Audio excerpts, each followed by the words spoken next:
एक नजर डालिए सवालों और उनके जवाबों पर। बिहार के राज्यपाल कौन है? बिहार के राज्यपाल कौन? बिहार के उप मुख्यमंत्री? मुख्यमंत्री तो नहीं याद, हमको नहीं आ रहा है। वॉवेल कितने होते हैं?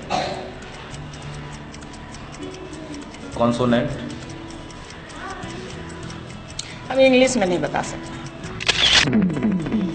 संविधान किसने बनाया?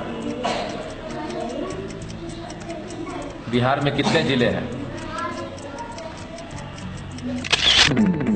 पटना के डीएम कौन है अभी? पटना के डीएम है ये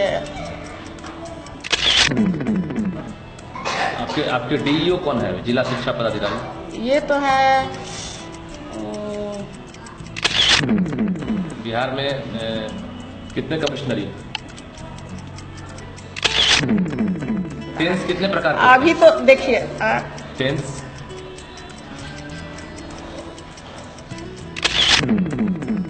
अल्फाबेट कितने होते हैं? हम अभी नर्वस हो गए, हम कुछ नहीं बता सकते, हमको याद नहीं आ रहा है भाई। एक कविता सुना दे। ये सब कोई कविता याद है? ऐसे हमको याद नहीं। मैथमेटिक्स का स्पेलिंग कर दीजिए, कोशिश कीजिए।